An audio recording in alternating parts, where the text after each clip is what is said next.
오늘 지난 다시복음 앞에 집회 때 여기 오셔서 말씀을 전하셨던 분 중에 춘천 한마음교회 김성로 목사님, 그 목사님에 대해서 관심 있게 제가 쭉 살펴보았습니다. 목사님을 만나서 이야기도 듣고 그 목사님의 간증이 참 도전이 됐어요. 자기는 성격이 단순해도 진짜 안 믿어지더래요. 교회를 다니기는 하나님이 진짜 살아계신가, 그것부터 정말 안 믿어지고, 성경을 보니까 제일 중요한 게 사랑이라고 그러는데 자기는 정말 사랑의 사랑으로 변화되지도 않고, 어느 하나도 사도 바울이 모든 유익한 걸 배설물처럼 버렸다는데 그게 가능한 일인지, 성경에 있는 내용이 하나같이 다 믿어지지가 않더래요. 그런데 예수님께서 그때 당시에 사람들도 예수님의 말씀, 예수님이 정말 그리스도라는 사실을 믿지 못해서 표적을 보여달라, 당신이 진짜 그리스도라는 표적을 보여달라.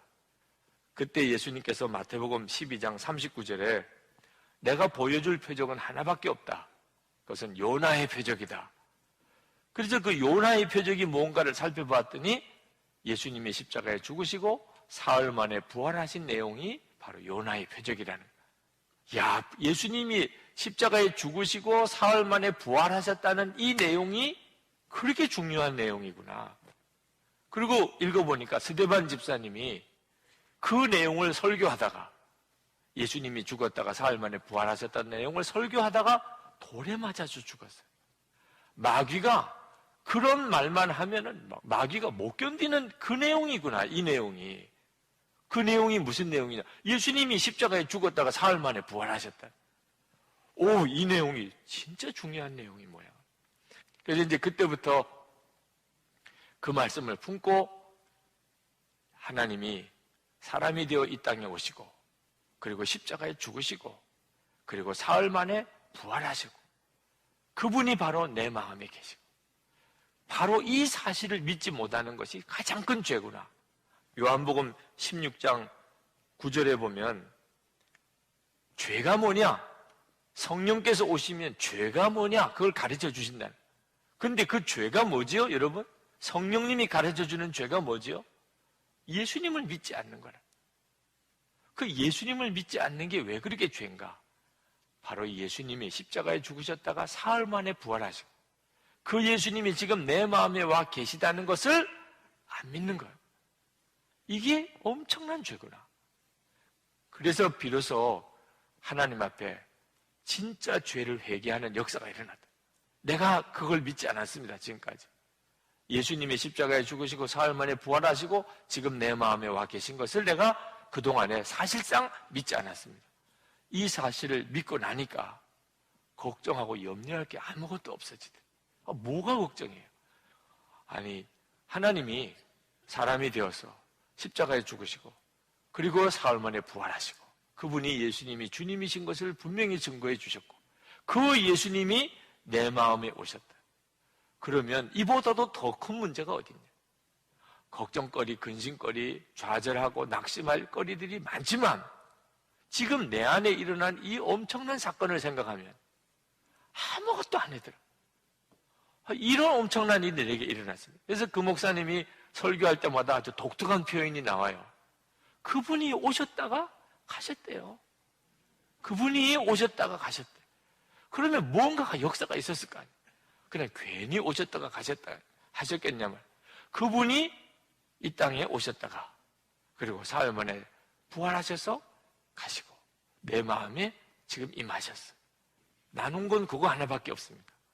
우리가 예수님을 바로 믿으십시오. 그동안에는 우리가 예수님 믿는다 그러면 십자가밖에는 생각을 안 해서, 십자가, 예수님 십자가에 죽으셨다, 그래서 내 죄 사함 받았다, 그게 모든 것이었어요. 그런데 예수님 믿는 진짜는 부활하셨다. 예수님이 죽은 게 아니고 이제는 다시 부활하셨다. 그리고 내 마음에 와 계시다. 그 사실을 믿으면 걱정도 없어요. 두려워할 것도 없어요. 염려할 것도 없어요. 이제는 그 예수님만 진짜 믿고, 그리고는 주님과 동행하고 사는 거죠. 여러분, 그렇게 살아보세요. 여러분의 삶 속에 예수 믿지 않았던 거 회개하고, 그 예수 믿지 않았던 것은 십자가의 복음을 믿지 않았던 것만 말하는 게 아닙니다. 진짜 부활의 주님이시고 나와 함께 계신 것을 사실상 안 믿었던 거, 그러니까 염려 근심하고 살았던 거, 돈 욕심에 사로잡히고 이렇게 살았던 거, 이거 진짜 회개하고 이제는 예수님과 함께 살아보세요. 예수님은 당신과 함께 계십니다. 이렇게 그냥 목회를 해 오셨다는 겁니다. 그렇게 10여 년 하고 나니까 이분이 그 춘천 한마음교회 통해서 엄청난 역사가 일어나더라고요.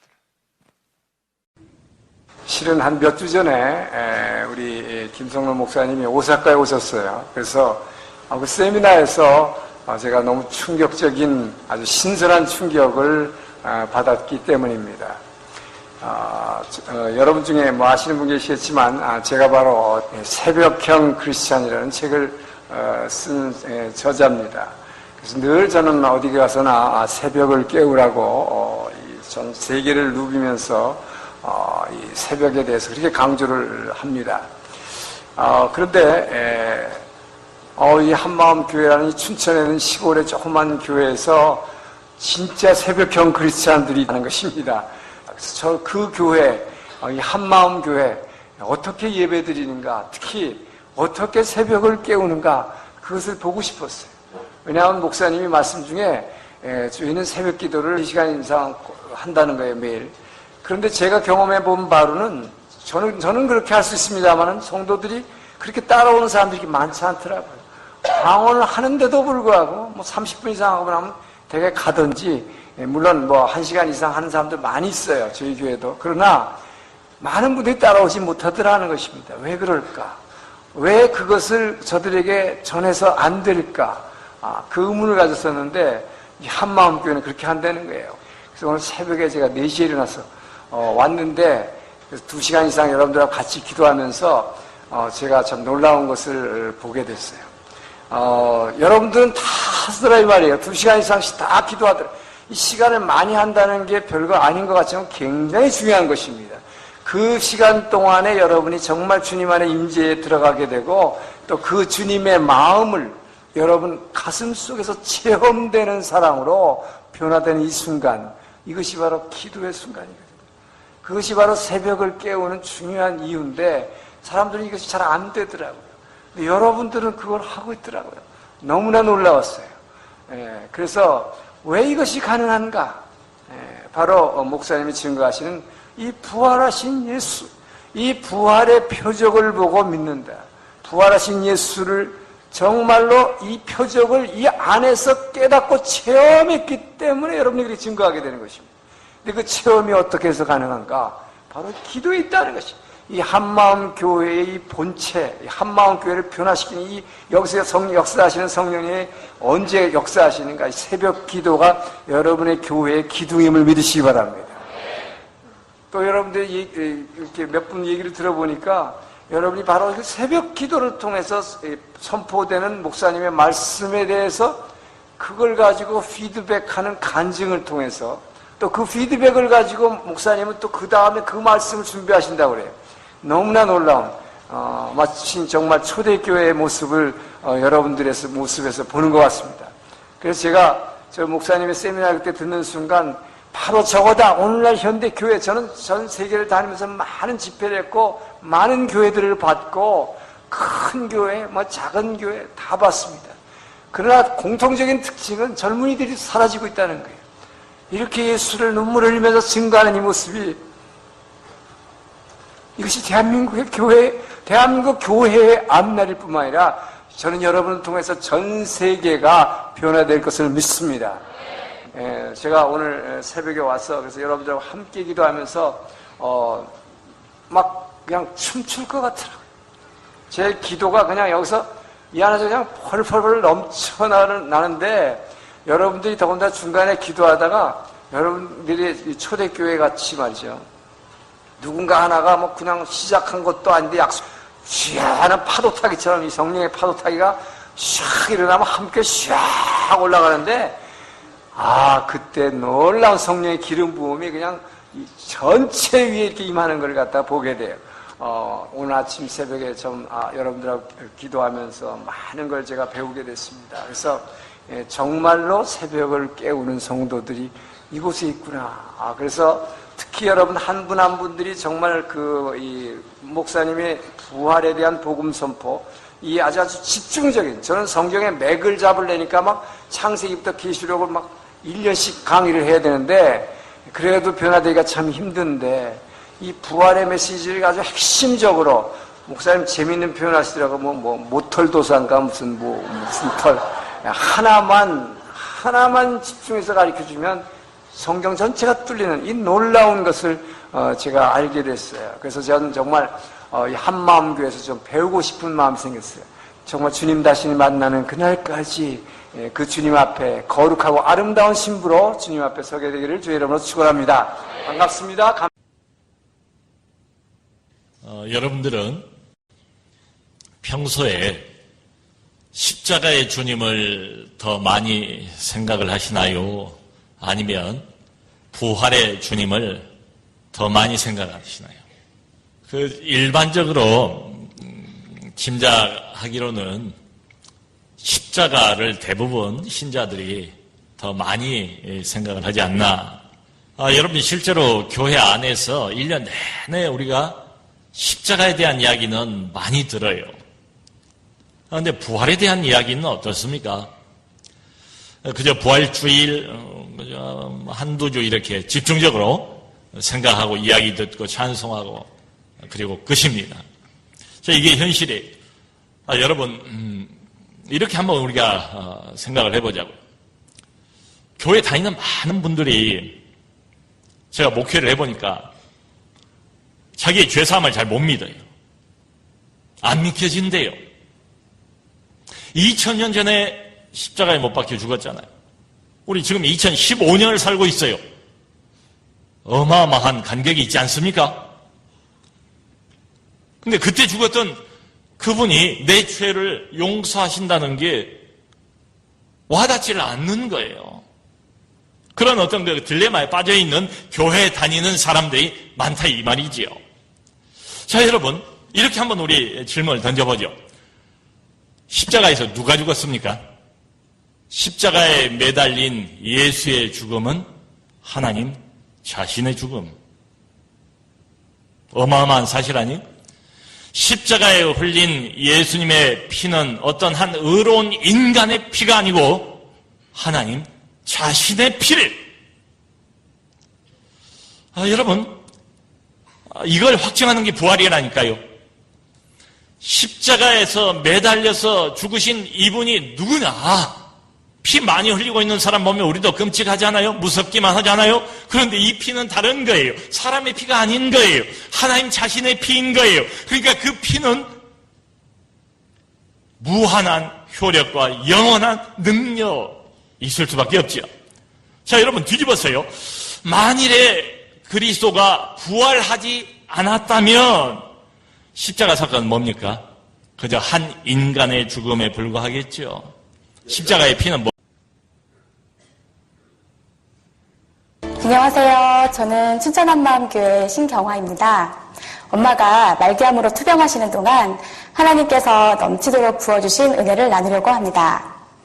엄마는 폐암이 발견되신 지 10개월 만에 소천하셨어요.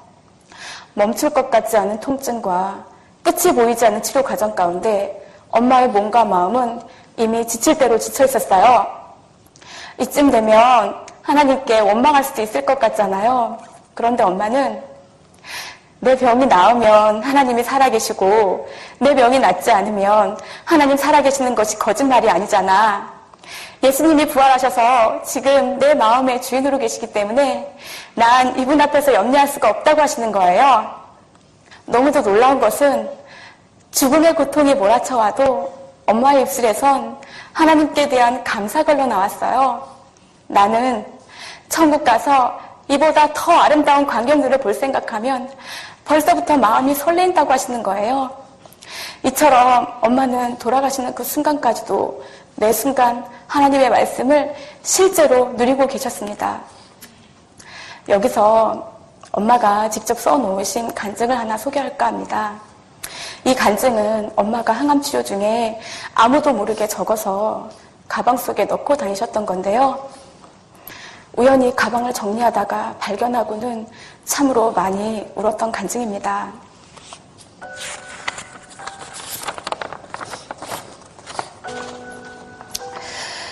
병원에서 결과를 보고 몇 자 적어본다. 목사님께서 그렇게 목이 터져라 말씀하시는데도 나는 내 일이 아니라고 생각했다. 그래서 말씀을 다 흘려보냈고 말씀이 들어오지 않더니 내가 암에 걸리고 보니 세상이 다 헛것이고 보이는 것은 다 썩어지고 안개와 같이 잠깐 있다가 없어지는 것이었는데 왜 그동안 우물안 개구리처럼 이 땅만 바라보고 살았을까 후회가 된다. 폐암 걸리기 전 30몇 년 동안 한 번도 사랑 같은 사랑을 해본 적이 없다. 그동안 한 번도 행복해 본 적이 없다. 항상 불안하고 마음이 편치 않았다. 어느 누구한테도 하소연을 할 수가 없었고 자식 보기도 미안하고 창피해서 경아한테 부모가 좋은 모습을 보여주지 못하고 마음을 아프게 해서 나는 항상 미안한 마음을 가지고 있었다. 내가 지금 아픈 것은 예수님이 받으신 그 고통에 비하면 아무것도 아니다. 우리에게 영원한 생명을 주시려고 죽은 자 가운데서 부활하사 다 이루어 주셨다. 지금은 예수님 믿지 않는 죄를 회개하고 이분을 주인으로 믿으면 영원히 구원을 얻는다. 그러면 모든 것을 내 주인께 맡기고 항상 기쁨으로 살 수 있게 된다. 앞으로 목숨이 붙어있는 동안에 한 사람이라도 더 부활하신 예수님을 전할 수 있도록 쉬지 말고 기도하면서 영혼 구원에 최선을 다해야겠다. 폐암으로 항암 치료를 받고 있는 지금 나는 예수님과 교회 지체들의 관심과 사랑 속에서 너무도 행복하게 하루하루 살고 있다. 예수님만 생각하면 마음이 안정이 되고 편안해진다. 나를 위하여 십자가에서 피 한 방울, 물 한 방울을 남기지 않고 다 주신 예수님, 나를 끝까지 버리지 않고 찾아주신 예수님, 너무너무 사랑합니다.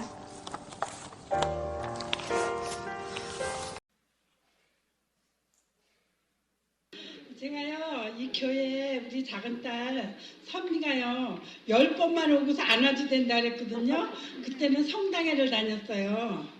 그리고서 이제 와가지고 10번을 왔는데요. 그 다음에 와가지고서는 보니까 한 달쯤 돼서예요. 아니, 목사님이 예수님이 십자가에 못 박혀 죽을 적에 나도 죽고 또 살아나실 적에 우리도 살아서 보좌 우편에 앉으셨다 그러시더라고요. 그리고 우리 죄를 위해서 죽고 사셨다고 그 말씀을 듣고 내가 얼마나 감격을 받았는지요. 그날 저녁에 너무 힘들었는데 1시간 교제 받고 갔습니다. 그 다음에는 교회 와가지고요. 저 중간에서 잤어요. 그러니까 창피해가지고 참 맨 뒤에 가서 잤거든요. 그랬는데 그 다음에는요 안 되겠더라고요.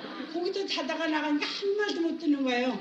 그 다음에는 어느 자리에 와서 잤냐면 좋아하는 자리에 와서 내가 3년을 잤습니다. 그래도 하나님한테 맨날 내가 기도하고 잤거든요. 뭐라고 했냐면요, 하나님 아버지, 내가 이 교회 왔는데요, 내가 나갈 때 듣는 말씀, 들어올 때 듣는 말씀, 이렇게 보는 말씀이요, 발에서부터 머리끝까지 좀 차고 넘치게 해주세요.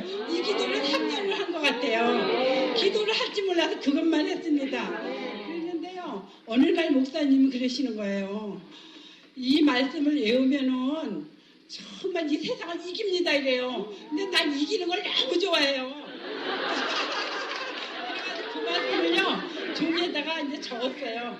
한 5장 정도를 적어가지고 시장에 가니까 이렇게 바구니에다가 하나 담고 의자 앞에다가 하나 놓고 주머니에 하나 놓고 머리맡에 하나 놓고 밭에 하나 놓고 이 말씀을 외우는데 그냥 이상하게도요 1년을 외워도 이 말씀을 못 외우는 거예요. 보면은 외우고 안 보면 잊어먹고요. 그래가지고 내가 1년이 되니까 너무 속이 상했어요. 그래서 내가 그랬어요. 성령님, 이제 내가 바본가 봐요. 성령님께서 그러시잖아요. 대학원을 나와도 다 초등학문이라 그러셔서 제가 아주 그냥 정말 너무 감사해가지고 난 국민학교도 못 나왔는데 이 말씀을 꼭 이해하겠다고 아주 작정을 했거든요. 그래서 성도님께서 맨날 좀 읽게 해달라 그러면서 1년을 했는데도 못했잖아요. 그래도 내가 외울 때까지 외우겠습니다. 그리고 1년 반을 했어요. 그랬는데 이 말씀은 그냥 어디 가서든지 아주 자신있게 얘기를 하는 거예요. 여호와의 율법은 완전하여 영혼을 소송케 하고 여호와의 증거는 확실하여 우둔한 자로 지혜롭게 하며 여호와의 교는 정직하여 마음을 기쁘게 하고 여호와의 계명은 순결하여 눈을 밝게 하는 것. 이 말씀은 그냥 어디 가든지 하다 보니까요. 한 3개월을 그렇게 그냥 그게 너무 자랑스러워서 막 했어요. 그랬는데 오늘날 보니까요. 이 손하고 이 무릎에 관절이 있었거든요. 그래가지고서는 한약방에 다니면서 약도 먹고 병원에 다니면서 주사도 맞고 주사를 1년 맞으니까요. 이 손바닥이 얇아져가지고 뭘 잡지를 못하겠더라고 아파서. 그 다음에 한약방에 다니면서 이제 침만 맞고 그랬거든요. 그랬는데 어느 날 보니까는요. 병원에 아파서 갔는데 사진을 다 찍고서 그러시는 거예요. 아주머니는 관절은 하나도 없습니다 이래요. 너무 얼마나 감사한지. 그래서 내가 우리 며느리 보고 그랬어요. 야, 내가 병원에 가니까 관절이 싹 없어졌댄다. 나는 그런데 이 중년을 내가 50년을 알았잖냐. 이것만 좀 고쳐주셨으면 좋겠다. 이러니까 우리 며느리가 그래요. 어머니 걱정 마세요. 저기 어머니가요. 찬장 위에다 사다 놓은 그 손방맹이가 하나도 안 없어진 지 벌써 2달 됐어요 이러는 거예요. 그래서 가보니까 정말 그 손방맹이 하나도 안 썼더라고요. 그래가지고 중년을 50년이나 알아서 이 귀를 듣지를 못했어요. 이 하나로만 그러니까 누가 뒤에서 나를 부르면 3번을 불러야만 대답을 했어요. 이 귀 하나가 안 들리는데. 그런데 우리 며느리가 그걸 후기를 갖다 주면서 이렇게 해보라 그러더라고요. 해보는데 노란 기법이 나오는 거예요. 어느 날 보니까 이 손으로 다 전화를 받고 있잖아요. 예.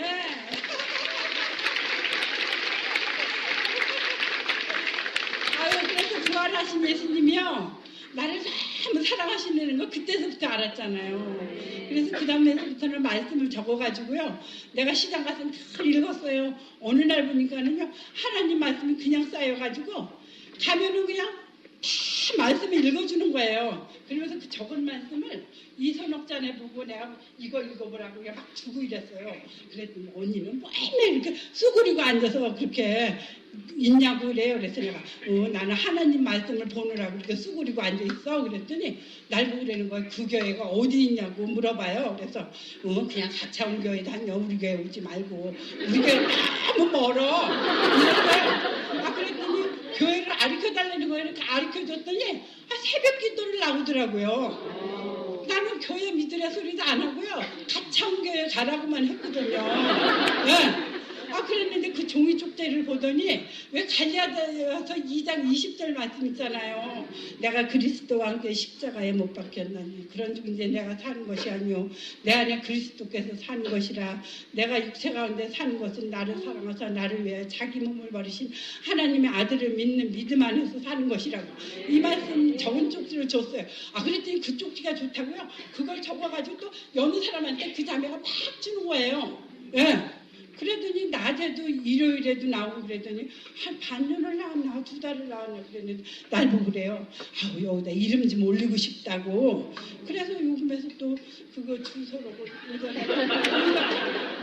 그래가지고 나는 예수님 믿으라 소리도 안 하고 전도했다 그러더라고요.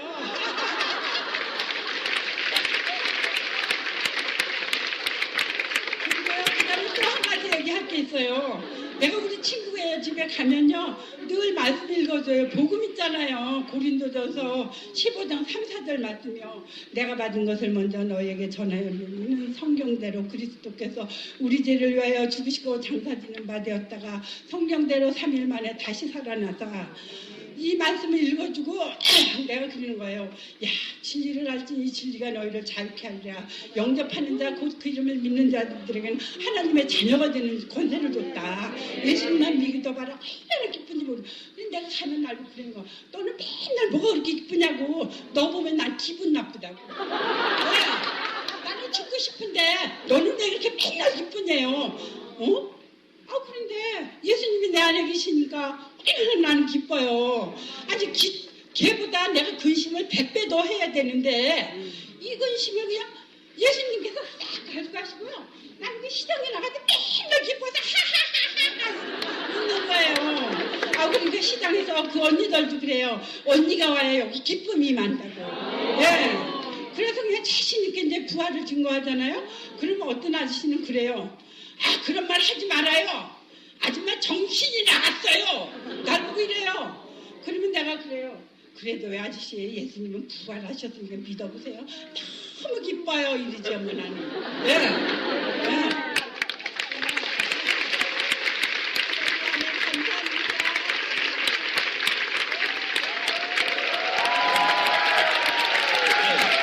더 하려는데? 더 하래요? 예. 아니 우리 목사님이요. 사도행전 30절, 17장 30절, 31절 말씀을 너무 많이 하셨잖아요. 그래서 내가 시장에 가서요. 이제 어떤 언니한테 막 근데 얘기를 한 거예요. 알지도 못하는 세대는 하나님이 허물지 아니하셨거든요. 이제는 어디든지 사람에게 다 명하서 회개하려 하셨다고. 이는 정하신 사람으로 하여금 천하를 공의 심판할 날을 작정하시고 이에서 저를 죽은 자 가운데서 살리신 것을 모든 사람에게 믿을 만한 것을 줬기 때문에 안 믿는 게 죄라고 이렇게 얘기를 했어요. 그러면서 또 뭐를 읽어주냐면 요한복음 16장 7, 8절 말씀을 내가 읽어주겠다. 예수님을 안 믿는 게 죄다 이랬어요. 그랬더니 읽어달래요. 그래서 내가 그랬어요. 알지 못하던 세대는 하나님의 허물지 아니하셨거든요. 이제는 어디든지 아닌데 이거?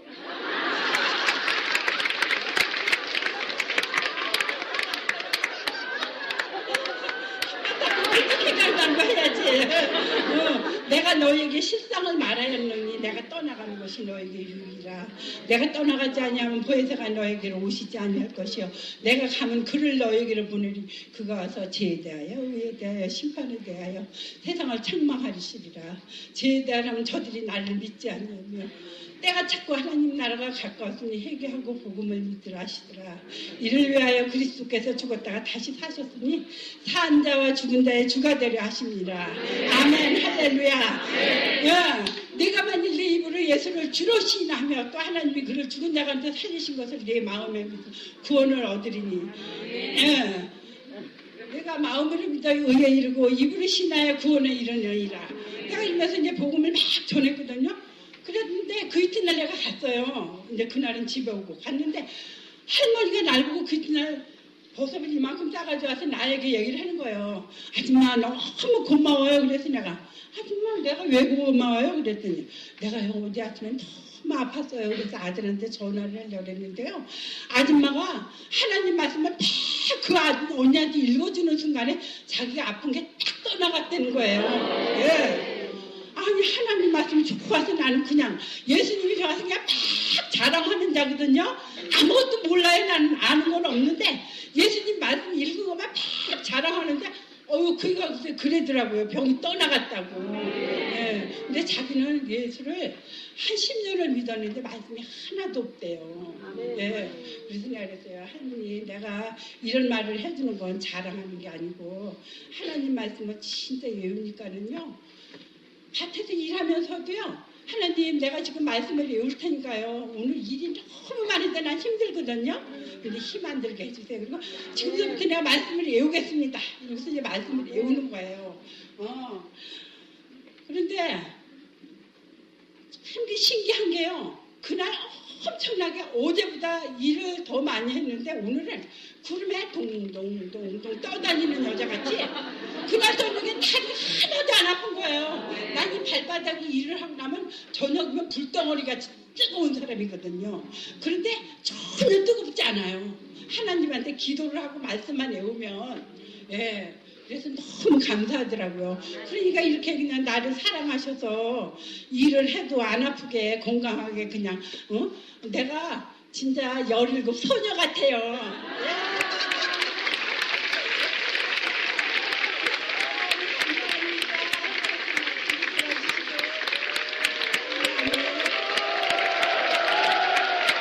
또 하시네요. 또 하시네요. 시간 없어요. 한 번 더 하실래요? 할 수 있어요? 예. 하세요.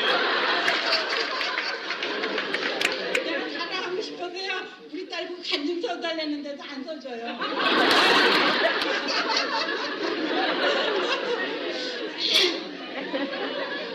아니, 참이 정말 누구야 조대춘 형제 있잖아요.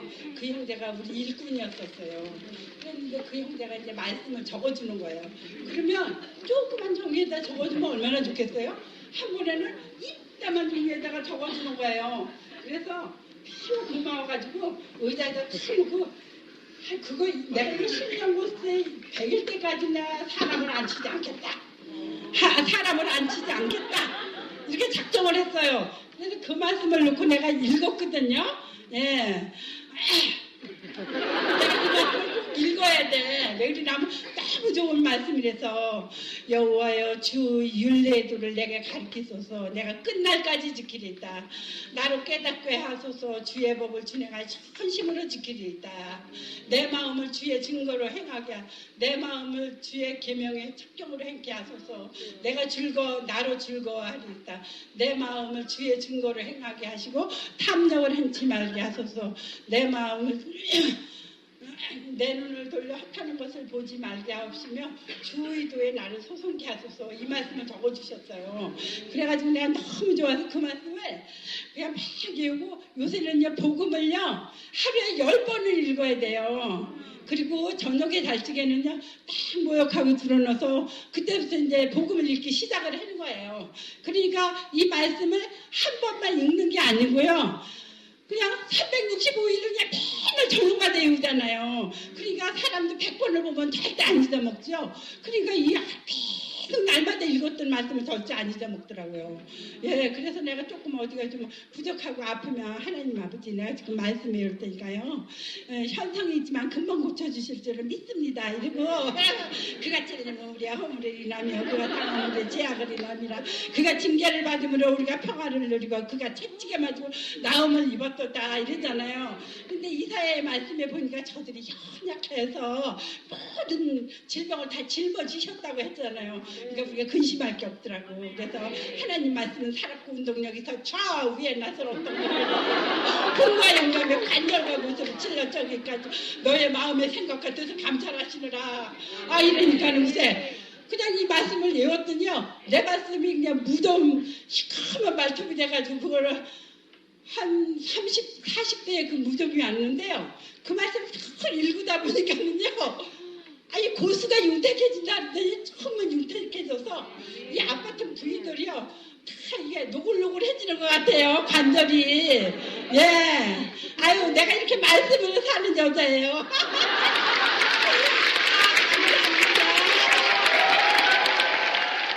돼요?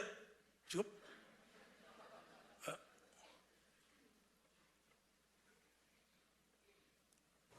저는 과거에 조직 폭력배였습니다. 제가 처음 20대의 전인 그런 조직에 들어가게 되었습니다. 싸우라 그러면 싸우고, 뭐 누구를 협박하라 그러면 협박을 하고, 또 뭐 누구를 잡아오라 그러면 잡아오라 그러고, 그때 당시에 그런 일을 한다는 게 뭐 죄라는 생각이 아예 안 들었어요. 그냥 사는 거의 방식이라 생각을 했어요.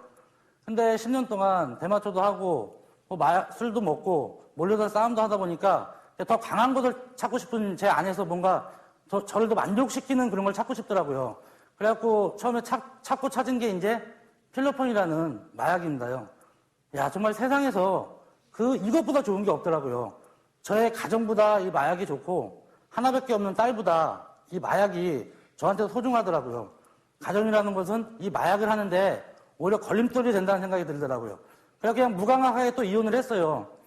근데 이제 이혼을 하고 혼자서 마약과 도박을 계속 하다 보니까 돈이라는 게 필요하더라고요. 그냥 20대부터 그런 조직에 들어가 있으니까 그것을 등에 업고 할 수 있는 거는 딱 정해져 있더라고요. 그래서 저는 이제 도박장을 택했어요. 근데 그거는 뭐 한 시간에 얼마씩 받는 게 아니고 판돈에 0.5%라는 딜러비를 떼요. 사무실로 벌어들이는 수익이 한 돈 1,000만 원 돈 돼요, 많게는. 그 돈 또한 제가 버는 목적이 너무 정확했기 때문에 마약과 경몰하는 도박밖에 없어요. 그 세상이 전문지 알고 살았거든요. 근데 마약이 양이 늘면 늘수록 마약 깰 다음 좀 있다가 또 마약 하고, 그러니까 자기가 마약을 하고 한상을 보고 한청을 듣는 그 세계가 진짜인 거예요. 어떠한 생각이 하나가 딱 들어오면은 그 일을 무조건 해야 돼요.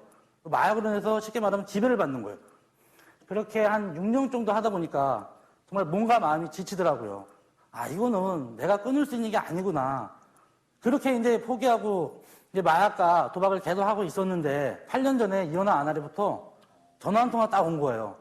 자기 재산도 카지노로 탕진을 하고 미국으로 도피할 때 비행값이 없어갖고 저한테 가지간 아내인데 갑자기 하나님을 믿어라 하니까 예수님을 믿으세요. 하나님이 살아계세요. 예수님이 부활하세요. 근데 제 생각엔 보이지 않는 하나님을 믿는다는 거는 좀 추상적이게 생각을 했어요. 그리고 이제 아내가 좀 이상해진 것 같아갖고 솔직히 전화하지 마라. 그리고 이제 전화를 끊었어요. 그때 아내 전화 받고 좀 이따가 딱 생각하는데 그 아내가 뭐 하나님 얘기하고 예수님 얘기한 게 계속 마음속으로 생각이 나갖고 한마음교회를 내려간 시간이 새벽 시간이에요. 딱 들어갔는데 젊은이들이 강대상에서 간증을 하고 두 손을 들고 주여를 하는데 정말 저 청년들이 주여를 하고 찾는 그분이 뭐 추상적인 거나 이런 허상적인 하나님이 아니고 정말 뭔가 절대적인 믿음이 있겠더라고요. 그리고 이제 그 다음날부터 저는 교회를 나갔거든요. 나갔는데 근데 저한테 강력하게 들리는 말씀 딱 하나가 있었어요. 회개. 야, 그럼 회개해야겠구나. 회개를 먼저 하면은 하나님 만나 주시겠구나. 아무것도 모르는 상태에서 있는지 없는지 정말 짜내면서 막 기도를 했어요. 한 달간. 근데 기도하고 탁 나오면 뭐가 남아있어요, 뒤끝이. 어느 한 형제의 입을 통해서 요한복음 16장 9절에 죄에 대하여라면 저희가 나를 믿지 아니하며 이 말을 딱 하는데 정말 이 땅에서 하늘을 딱 갈 수 있는 길이 딱 보이더라고요. 아, 이거구나. 전능자가 이 땅에 사람으로 오셔갖고 우리 죄를 위하여 죽으시고 십자가에 죽으시고 부활하심으로 하나님이 확증되셨고 부활로 모든 사람에게 믿을 만한 증거를 주셨는데도 이 예수를 안 믿는 게 죄구나. 이 예수를 믿지 않는 죄를 딱 말씀하시더라고요. 그 순간에 야, 그럼 내가 지금까지 회개한 죄가 제가 싸우고 마약하고 모든 죄를 지은 죄가 결국은 이 예수님을 믿지 않아도 죄를 진 거구나. 이게 뭔가 연결이 탁 되면서 이제 바로 영접 기도를 했어요. 하나님 아버지, 제가 예수님을 모르고 제가 주인 되어서 너무 많은 죄를 졌습니다. 하지만 지금 이 부활하신 예수님을 나의 주인으로 믿고 제가 정말 이제 예수님을 저의 주인으로 모시고 앞으로 살겠습니다. 딱 이렇게 영접 기도를 딱 하는데 제 안에 정말 이 기쁨과 평강이 임하는데 이거는 정말 세상에서 제 나름대로 재밌는 걸 많이 해봤거든요. 그런 기쁨으로 줄 수 없는 거더라고요. 정말 세상을 다 가진 것 같더라고요. 아니, 다 가진 자가 되었더라고요. 제가 그 순간에 딱 생각난 게 야, 그럼 나도 되니까 저쪽 어둠에 있는 내 친구들은 그냥 되겠구나. 저는 그 생각이 든 거예요. 정말 부활하신 예수님을 통해서 천국과 지옥이 너무 확실하니까 내 친구들한테 안전할 수가 없더라고요. 친구한테 복음을 막 전하는데 친구는 안 들어요. 근데 옆에 있는 제두 씨가 그날 예수님을 주인으로 영접했어요. 그때 저의 기분이 이 안에서 기쁨이 넘치는데 야, 정말로 이 기쁨이구나. 내가 예수님을 주인으로 믿었을 때 그 기쁨과 한 영혼을 정말 지옥으로 가는 자기가 주인 되어서 한 영혼을 하나님 나라로 딱 옮겼을 때 제 안에 이 기쁨이 넘치는데 야, 이 기쁨이면 정말 세상에서 어떠한 것도 능치 못할 일이 없겠다. 그 생각이 딱 들더라고요. 야, 내가 이 땅에서 할 거는 정말 복음 전하고 재산 쌓고 영혼 구하는 길이구나. 기쁘게 정말 하나님의 사명을 지금 감당하고 있습니다. 지금 이 방송을 시청하는 시청자분들도 부활하신 예수님을 주인으로, 마음 중심으로 주인으로 믿어서 이 땅에서도 하늘의 삶을 살기를 원합니다. 아멘. 감사합니다. 안녕하세요. 춘천 한마음교회 중고등부 엄진아입니다. 저는 고등학교 1학년 학생인데요. 이모의 변화로 인해서 우리 가족은 춘천 한마음교회에 가게 되었어요. 그곳은 기도 소리도 크고 찬양도 뜨겁고 참 믿음 좋은 사람만 모아둔 것 같더라고요. 그런데 한 가지 특이한 점은 부활만 주구장창 말하는 거예요.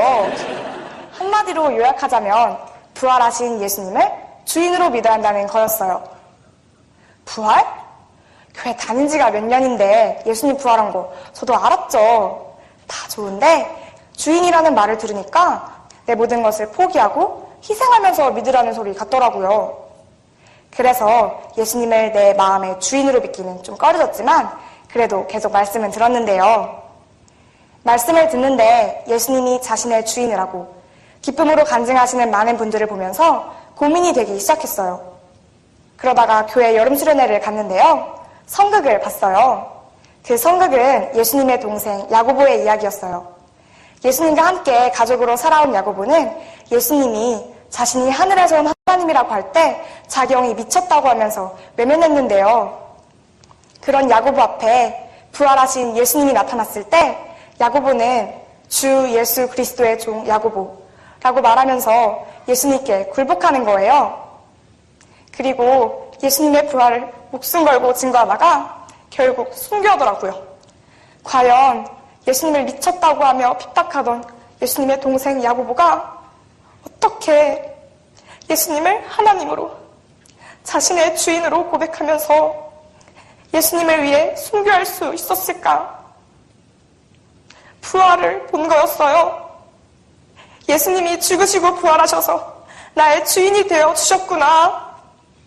내 생각과 느낌에 상관없이 이미 이루어진 사실이구나. 이게 알아졌어요. 부활을 안다고 생각했지만 실상은 그렇지 않았던 거였어요. 부활을 통해서 예수님이 하나님이시고 나의 주인이시라는 게 확증이 되니까 하나님께서 진정 회개하기를 원하시는 죄가 무엇인지 보였어요. 마귀와 똑같은 죄를 지은 나를 살리기 위해서 예수님이 죽으시고 부활하셔서 믿을 만한 증거까지 주었는데도 예수님을 믿지 않은 죄, 부활해서 나의 주인이 되어 주셨는데도 예수님을 주인으로 믿지 않은 죄, 이 죄를 회개해야 되는 거였어요. 예수님을 믿지 않았기 때문에 내가 주인 되어서 그렇게 힘들게 산 거였어요. 내 성적, 내 결과물, 내가 사람들에게 인정받고 내가 원하는 결과를 이뤄내고 온통 나.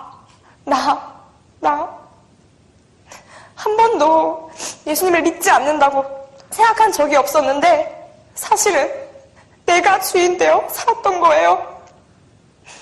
아무 말도 할 수가 없었어요.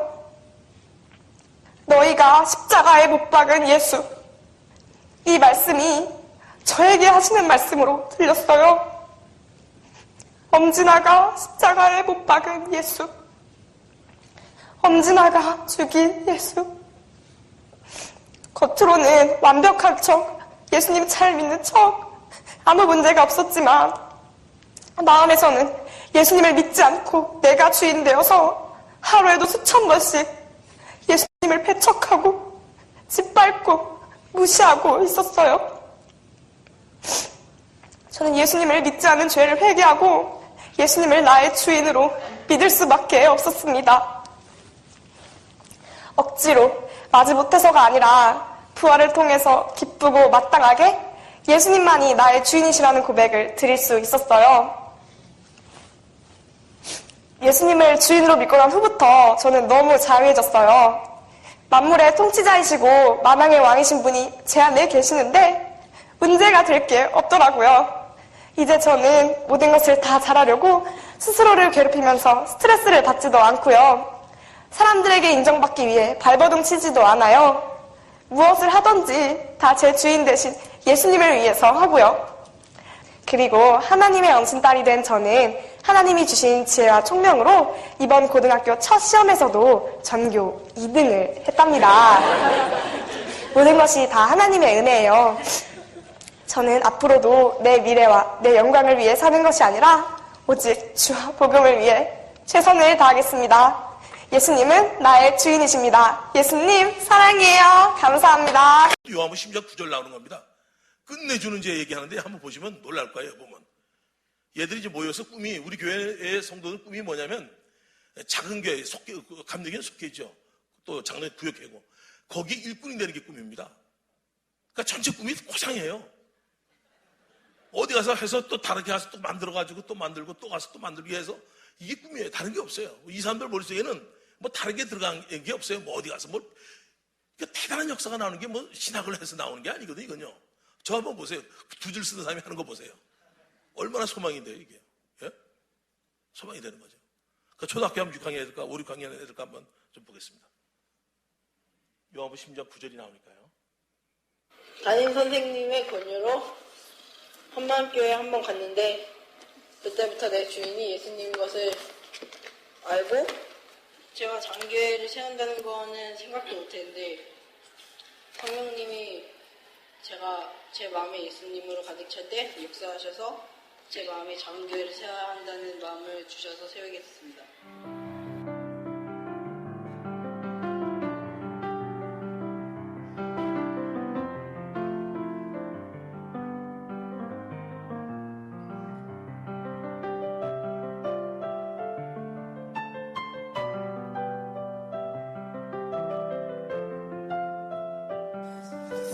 하나님의 마음에 두기 싫어하고 마음에 자기가 주인이 되어서 사는 우리의 죄를 위하여 하나님께서는 독생자 예수님을 이 땅에 보내시어 십자가에 죽게 하셨다. 그리고 예수님께서는 부활하셔서 우리의 주인이 되셨다. 그럼에도 불구하고 예수님을 믿지 않고 여전히 자기가 주인 되어 사는 것은 독생자를 보내주신 하나님을 또다시 배척하는 것이며 우리의 죄를 위하여 십자가에 죽으시고 부활하셔서 우리의 주가 되신 예수님을 배척하는 악랄하고도 무서운 죄이다. 아멘. 하나님 마음에 두기 싫어하는데 마귀가 죽이는 거지. 마음에 자기가 주인 되어서 사는 우리의 죄를 위하여. 이걸 우리가 하나님이 불쌍히 여기십니다. 불쌍히 여기셔서 하나님이 누굴 내려보는데? 독생자 예수님. 그래서 어떻게 했대? 죽게 하시는 그거는 그리고 예수님께서는 뭘 우리의 주가 되어서 부활하셨지. 부활하시고 우리의 주인이 되셨다. 그럼에도 불구하고 예수님을 믿지 않고 여전히 자기가 주인 되어 사는 것은 독생자를 보내주신 하나님을 또다시 배척하는 것이며 하나님을 또 그치? 하나님을 내 마음에 두기 싫어해. 마귀가 그 밑에 어떤 죄래? 악랄하고도 무서운 죄를 했지. 땅에서 보기에는 이게 그렇게 큰 죄인지 몰라. 근데 하늘에서 보기에는 살인? 그런 표현. 이게 가장 끝장나는 죄야. 예수님 있어요. 믿지 않는 자가 믿어. 예수님은 이 믿지 않는 자가 어떤 죄야? 악랄하고 무서운 그치? 죄에 대하여 저희가 왜 믿지 않나? 죄가 뭐야? 정말 이 죄를 너네가 새겨야 된다. 이 죄가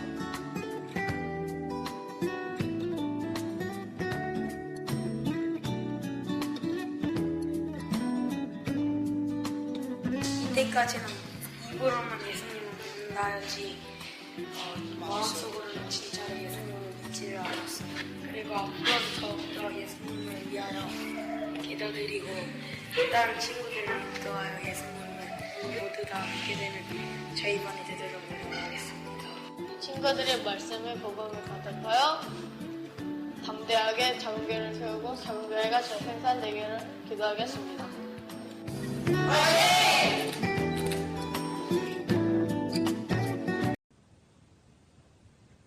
안녕하세요. 저는 춘천한마교회 초등부 5학년 최은맨입니다. 저는 엄마 아빠가 한마음교회를 다니셔서 저도 교회를 다니게 되었어요. 저는 6살 때부터 거의 매일 가정 예배를 드렸는데요. 매일 예배 드리는 걸 싫었지만 아빠가 좀 무서웠거든요. 아빠는 예배 드리기 전에 아빠가 너희에게 마지막 유언하는 거야. 우리가 사는 목적은 오로지 부활의 증인이라고 말씀하셨어요. 예수님이 십자가에서 못 박혀 죽으실 때 죽음이 무서워서 도망갔던 제자들이 나중에는 예수님이 부활하셨다, 예수님을 믿어야 한다고 사람들에게 말하다가 죽었다는 걸 듣고 예수님이 정말 부활하셨구나 생각하게 되었어요. 그런데 우리 교회 목사님께서 예수님을 믿지 않고 자신이 주인인 사람은 천국에 갈 수 없다고 하셨어요. 그래서 내가 예수님을 정말 주인으로 믿었는가 하는 고민이 생겼어요. 어느 날 엄마께 이런 제 마음을 말씀드렸어요. 이야기를 들으신 엄마께서 저와 교제를 해주셨어요. 엄마께서 예수님이 이 세상에 와서 왜 죽고 부활하셨는지 아니?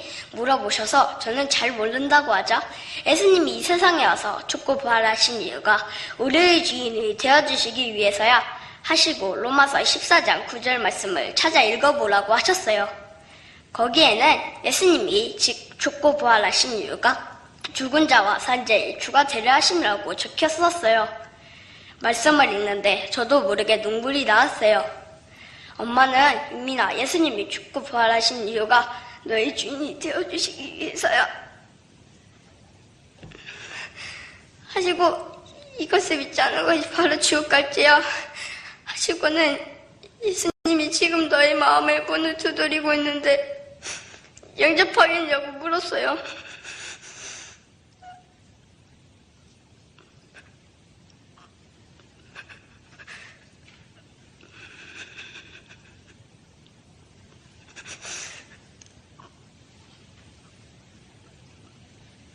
엄마와 울면서 연적 기도를 했어요. 왠지 모르겠지만 자꾸만 눈물이 나왔어요. 예수님이 원래 주인이신데 지금까지 내 맘대로 산 것이 죄송해서 예수님 죄송합니다. 지금에게 해서 죄송합니다 하면서 울었어요. 저는 큰 소리로 예수님은 나의 주인이십니다. 예수님은 나의 주인이십니다 외쳤어요. 얼마나 감사한지 제 입에서 감사합니다, 감사합니다 하는 말이 계속 나왔어요. 엄마와 귀재고 자려고 누워서 말씀을 틀었는데 거기에서 이런 말씀이 나왔어요. 이것을 기록하면 너희로 예수께서 하나님의 아들 그리스도이심을 믿게 하며 또 너희로 믿고 그 이름을 힘입어 생명을 얻게 하려 함이니라. 이 말씀을 들으면서 예수님께서도 내게 생명을 주러 오셨구나 하는 생각에 너무 감사했어요. 그런데 주일학교 친구들이 작은 교회를 세웠다는 이야기를 들었어요. 그래서 나도 작은 교회를 세워야겠다는 마음을 정했어요. 얼마 후 같은 학교 2학년 동생에게 예수님의 복음을 전할 수 있는 기회가 생겼어요. 저는 동생에게 하느님의 아들이 이 땅에 오셨어. 그분이 예수님이야. 예수님이 죽었다가 다시 살아나셨어. 우리의 주인은 예수님이야. 그 예수님을 믿지 않는 것이 바로 지옥 갈 죄야. 너가 회개하고 예수님을 주인으로 믿었으면 좋겠어 라고 말했어요. 그 후 화요일마다 함께 예배를 드리면서 우리 교회 부활책자로 복음을 전했는데 동생은 예수님을 주인으로 믿겠다고 했고 같이 영접기도도 하였어요. 저는 교회에 다니면서도 제가 하고 싶은 대로 하는 아이였어요. 그런데 예수님을 주인으로 믿지 않는 죄를 회개하고 예수님을 주인으로 믿으니까 작은 교회도 이끌어나가는 사명자가 되었어요. 이제 아빠께서 늘 말씀하신 것처럼 저는 부활의 증인입니다. 나의 달려갈 길과 주 예수께 받은 사명, 곧 하나님은 나의 복음 증거하는 일을 마치려 하면은 나의 생명을 조금 더 귀한 것으로 여기지 아니하노라. 예수님은 나의 주인이십니다. 감사합니다. 안녕하세요. 춘천 한마음교회 다니고 있는 최양미입니다. 저는 첫째 아이가 귀신을 보고 그 소리를 들었던 심각한 상태에서 어떻게 빠져나오게 되었는지, 그리고 이 문제에서 어떻게 제가 빛 가운데 나오게 되었는지에 대해서 나누고자 합니다. 저희 아들은 2살 때까지 아주 밝았고 잘 웃는 아이였어요. 저는 첫째 아들이 3살이 되었을 때 둘째를 임신하게 되었는데요. 그런데 이때부터 큰아이는 변하기 시작했습니다. 저하고는 말을 잘 안 하려고 하고요. 밤에는 계속 악몽을 꾸었습니다. 어느 날 저는 저희 교회에서 한 청년이 아주 어렸을 적부터 귀신을 보고 그 소리를 들었다는 간증을 듣게 되었어요. 저는 이 생각이 나서 아이한테 한번 물어나 봐야겠다는 마음이 들었어요. 예담아, 너 귀신이 엄마 말 듣지 말라고 하고 엄마 미워하라고 하지? 그런데 그 뒤 아들의 말에 저는 제 길을 의심하게 되었어요. 엄마, 내가 귀신 보는 거 어떻게 알았어요? 귀신이 엄마한테 말하지 말고 말하면 나한테 죽인다고 했어요. 또 꿈에서 귀신이 엄마 모습을 변신해서 나를 매일 무섭게 때렸어요. 그래서 엄마가 미웠어요. 그러다가 하루는 아이가 가위로 색종이를 싹둑싹둑 자르면서 엄마, 귀신이 동생 목을 이렇게 자르라고 하는데 이건 나쁜 거지요? 그러면 안 되지요 하는 거예요. 저는 이 말을 듣는데 미치겠더라고요. 어느 날은 아이가 베란다에 있는 에어컨 실외기를 밟고 올라가서 창문을 열려고 하는 거예요. 저는 놀라서 얼른 뛰어가서 얘담아 너 왜 이래? 너 왜 이래? 하면서 아이 발을 확 붙잡아서 밑으로 끌어내려 앉혔습니다. 아니 도대체 너 왜 이래? 너 왜? 그러자 아이는 울면서 그러는 거예요. 엄마, 귀신이 창문 밖으로 뛰어내리지 않으면 죽이겠다고 했어요. 저는 이 상황에서 정말 이놈의 귀신만 떠나면 살 것 같은데 하는 마음이 들었습니다. 그래서 열심히 기도했습니다. 그런데 답답한 것은 귀신을 쫓아도 잠시 떠났다가 다시 들어오는 거예요. 그리고 나는 믿고 있는데 왜 아이는 계속 이러지? 저는 도무지 모르겠는 거예요. 그러던 어느 날 저희 남편이 저에게 희소식을 안겨주었어요. 목사님께서 교회 카페에서 청년들과 자주 교제를 하시는데요. 왜 하나님께서 아이가 귀신을 보고 그 소리 듣는 거 금방 걷어가지 않는 줄 아니? 부모 깨우려는 거야. 저는 이 말을 남편에게 건네들은 순간 하나님께서 저에게 하신 말씀으로 들려왔습니다. 맞아. 하나님이 귀신보다 더 세신데 나는 왜 지금까지 귀신을 두려워하고 있었지? 하나님이 하실 수 있는데 금방 걷어가지 않는 것은 우리 가정에 풀기를 원하는 것이 있어서구나. 내가 하나님 앞에 서기를 기다리셨구나. 하나님, 제가 아들의 주인이었습니다. 아들이 제 자식인 줄 알았어요. 제 건 줄 알았어요. 그래서 아들이 무너질 때 같이 무너졌고 아들이 어떻게 될까 봐 염려했고 좌절했습니다. 하나님, 제가 주인이었습니다. 예수님이 주인이 아니라 제가 주인이었습니다. 저는 하나님께 이렇게 회개했고 예수님을 주인으로 믿게 되었습니다. 아직 어린이집에 가지 않고 항상 저와 같이 있던 아들은 제가 회개하는 것을 어느 날 보고서는 저에게 와서 엄마, 나도 엄마처럼 회개하고 예수님을 주인으로 믿을래요 하는 거예요. 그래서 아들도 저에 이어서 회개하고 예수님을 주인으로 영접하게 되었습니다.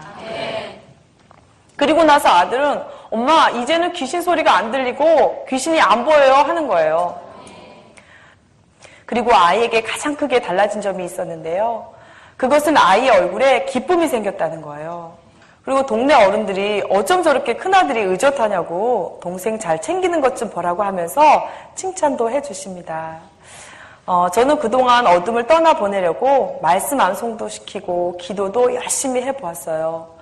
그런데 제가 이 일을 겪으면서 알게 된 것은 이런 행위보다 먼저 선행되어야 할 것이 있다는 거였습니다. 그것은 바로 마음 중심의 철저한 굴복이었어요. 저는 이 믿음을 가질 때 전능자의 통치가 임하는 것 또한 알게 되었어요. 빛이 임하면 어둠은 자연스럽게 떠나갑니다. 복음에는 능력이 있습니다. 회개하고 예수님을 주인으로 믿는 것은 축복의 통로입니다. 여러분들도 회개하고 예수님을 주인으로 믿으셔서 자유하고 기쁜 삶을 사셨으면 좋겠습니다. 감사합니다. 그러니까 대단한 걸 한 게 아니라 복음의 능력으로 전체가 일어난 내용입니다. 잠깐 좀 보겠습니다. 웅영이 자매일까요? 안녕하세요. 춘천 한마음교회 김은영입니다. 저는 어렸을 때부터 고아원이나 양육원 같은 것을 운영해서 어려운 사람들을 도와주고 싶은 꿈이 항상 있었습니다. 기도만 하면 그들이 떠올라서 추운 겨울 주일 아침 일찍 찾아가게 되었는데요. 그날 이후로 저는 시간만 나면 그곳에 가서 그들과 함께 시간을 보냈습니다. 그렇게 1년이란 시간이 흘러서 저는 그곳 원장님과 결혼을 하게 되었는데요. 우리 기관은 나날이 커지고 유명해졌는데 제 마음은 기쁨이 점점 사라졌습니다. 결혼 생활도 남편과의 갈등으로 점점 힘들어졌어요. 남편은 유명세를 타기 시작하면서 장애인 식구들에 대한 순수했던 초심을 잃어갔습니다. 특히 남편의 여자 문제는 저를 너무 힘들게 했고 폭언과 폭력은 참을 수 있었지만 남편의 끝없는 거짓말은 저를 거의 미치게 만들었습니다. 사람들은 제 말이 아니라 남편의 말을 믿었어요. 누구한테 말도 못하고 죽을 것 같은 고통을 참고 있을 때 남편은 오히려 이혼을 해달라고 했습니다. 배신의 아픔으로 저는 견딜 수가 없었어요. 새해 첫날 21일 작정 금식 기도를 하러 갔어요. 저 스스로 목숨을 끊을 수 없으니 죽지도 못하고 차라리 금식하다 천국 갔으면 좋겠다는 심정으로 기도원에 갔는데요. 19일째 새벽에 주님께서는 나는 참 포도나무니 너는 나의 가지가 되거라는 말씀을 3번 들려주셨어요. 저는 예수님만 붙들고 떠나지 않으면 되겠구나 하는 믿음으로 금식 기도를 마치고 집으로 돌아왔지만 환경은 변한 게 아무것도 없었습니다. 결국 이혼을 하게 되었고 모든 것을 다 빼앗기고 아이들만 데리고 빈털터리가 되어서 나왔습니다. 저는 그 충격으로 대인기피증이 생겨서 밖에도 나오지 못하고 한 달을 방 안에서만 지냈어요. 그러던 중에 엄마가 병원에 입원하셨다고 하셔서 제가 간병을 하겠다고 전주로 내려갔습니다. 거기서 언니 한 분을 만났는데요. 언니의 권유로 수련회에 참석하게 되었어요. 그런데 수련회 첫날 저녁 말씀을 듣는 중에 저를 송두리째 사로잡은 단어가 목사님을 통하여 흘러나왔어요. 그건 바로 동일시란 단어였습니다. 예수님께서 성도들을 핍박하였던 사울에게 사울아 사울아 내가 어찌하여 나를 핍박하느냐 하시는 말씀을 읽어주시면서 예수님은 성도의 아픔을 자신의 아픔과 동일시하셨다는 거예요. 상처로 철저하게 닫혀졌던 제 마음의 빗장들이 하나둘씩 열어지면서 눈에서는 눈물이 흐르기 시작했습니다.